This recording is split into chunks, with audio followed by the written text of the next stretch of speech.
All right, so as promised, we are going to go over the keyword research tool. This is the tool that we use to benchmark how our campaigns are doing. This is also the tool we use to prospect potential clients, give them forecasting data, and a bunch of other different things that we'll kind of get into in later videos that come really useful when you're trying to scale campaigns. So here we are on the Google account. We're going to go over here on the left-hand side. We're going to go to Tools. Inside of Tools, top one, under Planning, Keyword Planner. Click on that bad boy. I'm going to go and click on my blank account that is not attached to any business. And here we are in here. Now I'm going to explain these three tools. Let me make me a little smaller. This one, organizing keywords and ad groups. So kind of self-explanatory unless you don't know what you're talking about inside of Google. So if you have let's use a really common one, plumbing, electric, and HVAC company, you do all three. You're not going to have an ad and you're not going to have keywords that are all three. You're going to separate them into three separate keyword ad groups. Same thing when it comes to electric company that does commercial and residential. You're going to separate them into two separate ad groups. Same thing if you have an event rental space that also does event planning. You're going to separate them into two separate ad groups, two separate sets of keywords. So that's what this tool is good for. Now, here is where we're going to be. Search forecast and search volume and forecast. That's actually gonna take us there using this tool anyway, so we'll kind of get there and I'll show you what it looks like. So go ahead and get started. Originally, I never used start with website because it was really bad. It didn't pull any of the good data and you had to kind of go through and correct it. Now it's improved a lot to the point where you can start with website, so I always start with website now, especially if your website's really well optimized. That is not what we want. We're going to use one of my clients' websites because we designed the website. I know it is really, really well optimized and it will pull plenty of keywords, and I know location, service, and everything by heart. So they are in Kansas City. I usually start with, especially when doing the keyword planning, I start with the statewide. That way you get a really big chunk of keyword data, and data is what we're going for. So statewide, I'm going to remove United States because we know they're in Kansas City. The thing about Kansas City and the reason why I like to use this one is because not only is it in Kansas, but it's also in Missouri. So what we can do is we can also do Missouri.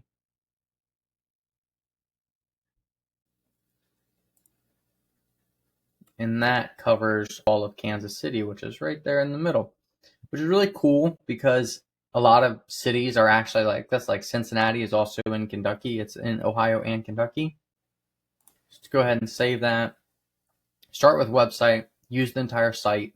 Now, if you have, like, this particular client has commercial and residential electric work, so we have a page for commercial and we have a page for residential. If you are trying to build your ad groups out for your specific service, you would then use your ad groups and divide it. So you would have your commercial page and then you do your residential page using the website. But we're not going to deal with that today, so we're going to go ahead and jump into this.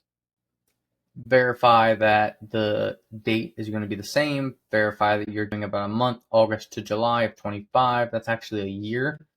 That works. That's plenty of historical data to look at. Now, what we want to do is actually go through and, sorry about that, had a call coming in. But like I was saying, we have our search results. Always make sure that your address stayed the same when it comes to location, and always make sure your dates are at least a year. I try to do a year to 6 months, usually with a solid service, meaning that it's a service that doesn't change, like how it's called or what it's called, or like, a fad around it. You can use a historic year of data, which is really cool. And then here we are. This keyword planner has had one flaw in it that drives me bonkers. It used to be able to do it, now it doesn't do it, and I don't know why they removed it. You used to be able to go through here and filter off of search volume. Now you cannot, which is absolutely horrendously stupid. So we're going to select this, which is either going to put the highest at the top or put the lowest at the top. So what you need to look at, 0 to 10, obviously not going to use them.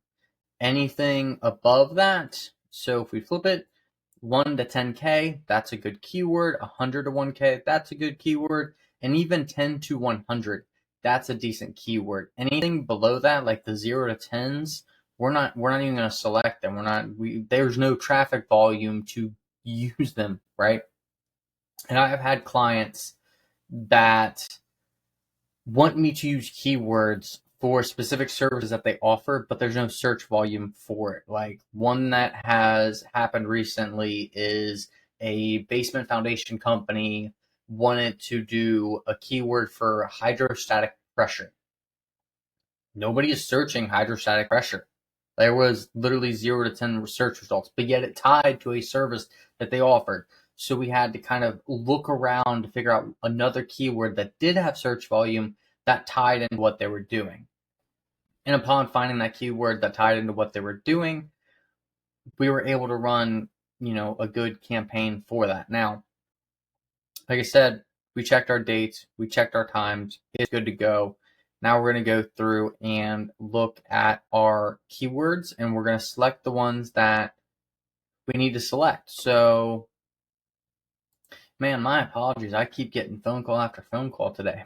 But, so, where was I? I think I was talking about setting up the campaigns and everything. So, here we are. We're going to have the monthly search volume at the highest rate that we have.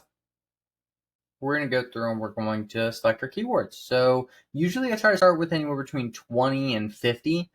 50 is a good sweet spot. That'll give you plenty of data. 20, a good starting point. Just for sake of time, I will probably just go 20. The weird part, and something that has happened in the past couple of years, and I wouldn't say weird part, it's just a part of marketing, the competition level for keywords, I rarely see it low. Rarely. So like competition low in electrical services. Now, there's a reason why this one's low, and you have to think about it. So I have an electric company, utilities. Utilities equal what? Electrical services. Electrical services is not something an electric company is going to offer. So that keyword, that's why that keyword has low competition. Because nobody wants to use it because you're going to get calls for the utility company and you're not the utility company. So electrical companies, that one's a decent one. We have had issues in the past with that actually triggering for utility companies. So it's a hit or miss. I normally try to go with electrician company keywords, not electrical company, because people can confuse that with utilities. Licensed electrical worker, electrician, Kansas City, electricians in my area, emergency electrician, commercial electrician, residential electricians. Now you see how it's populating keywords for commercial and residential. You can't have an ad that says both because it's gonna get a really low click-through rate, right? You wanna separate them into two separate ads and have them separated. So we're not gonna click anything with commercial related. Electrical repair, residential electrician, electrician company, electrician emergency, licensed electrician, electrical contractors. And again, we already sorted that you want to have a decent volume of keyword traffic. Commercial electrician, ignore that. Service electrician. Now, you would think that would fit because it has electrician in it, right? But it has good search volume. But if we go over here, the competition is low. Why would it be low? Because it's most likely going to be pulling in utility companies, right? So as you're going through and selecting these keywords, that's stuff to look for, regardless what service you guys have. Industrial electrician, low competition, electrical contractors, Kansas City, that one works. Residential electrical services. Again, competition is low. That will most likely trigger utilities, so we don't want to go with that. Electrical services residential, competition's low, probably because it's triggering utilities, electricians in my area. That one works. We're at 14 keywords. Let's go to 20. Electrical companies, Kansas City. See, that one's a hit or miss. Because see, it has high competition, but I feel like that would trigger your utilities, and we don't want to have that. So we're going to skip that one. Repair, electric. Again, that one could trigger utilities. It also has low competition. If it has low competition, just avoid it. That's pretty key, right? Unless you're like a diamond in a rough and you have a hyper-specific service like foundation repair or something like that, most of your keywords would be low because you're not going to have a lot of competition. Usually with your standard home services, you'll have medium competition. Company electrician, that one would work. Electrical contractors, that one would work. Contractors, electrical. And that's the weird thing about keywords is to the normal person, these keywords would be the same, right? Electrical contractors, Kansas City. Contractors, electrical. But to Google, they're different. So it has low traffic on it. So I usually would run them just because you might be able to get a click or two if it is a reverse of a saying with medium to high competition.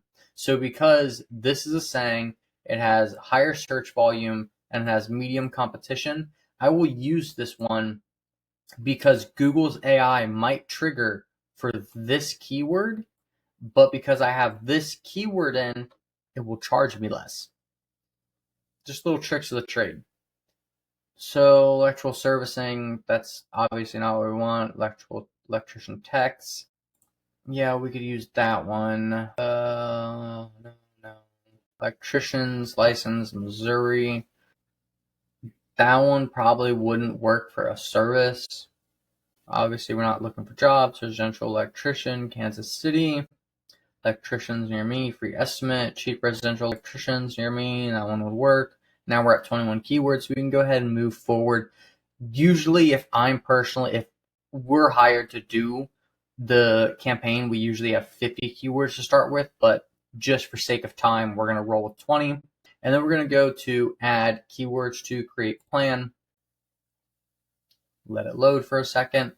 And then we can shoot on over to our keyword plan. So scroll back up and then keyword ideas. Now remember how I said that we would end in forecasts? So you selected all your keywords. Next step, click on forecasts, all saved keywords because it'll pull the keywords that we just saved. And let's just dismiss.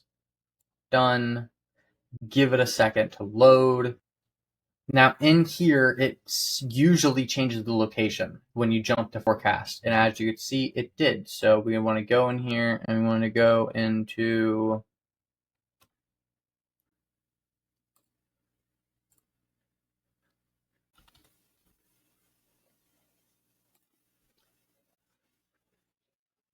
there we go. Save the location again. Date range, a month. That would be pretty good in forecasting. Now, the cool thing about this is this will actually account for holidays. So, for instance, if I change this to Christmas, like January, December, Christmas, New Year's time, it will change your forecast based off of that. So, we're not actually going to do that now because what the forecast is for is it shows you historic data. So, you can kind of plan your campaigns and what's going to happen based off the historic data. Conversion rate's pretty low. We usually get around like a 40% conversion rate. Price per conversion, there's a $100 service fee usually. So I usually add this to whatever the service fee is. That way, regardless if they sell the job or don't sell the job, they're getting $100. That's how much this lead is worth. $150 a day budget, that's about on point. Conversion value, that's on point. So all of our data that I entered is on point for what we're going to see. And then down here in a month time zone, you have 68 conversions, cost per acquisition of $68, conversion value $6,000. That's if they don't sell any jobs off of this. Cost 4.7K. Click-through rate 1.0. It always has a really low click-through rate, and average cost per click $27. And then you can kind of go through here, look at all of your data, and kind of examine your data, the average cost per click, etc. But the cool thing here, and this is what we're going to get into with scaling, but this is how to use your performance tool. So if you are prospecting, if you're an agency, or if you're just trying to figure out what your data would look like, you would use this data to say, hey, this is what Google Ads would look like for you, for your business, right? And then you could prospect them, and then from that point, you have a benchmark. So if your ads are doing better or worse than this, then obviously you either have a problem or you don't have a problem. And I am almost 100% positive we are crushing it, and we're getting way lower than this, like way better results. So in fact, let me go through and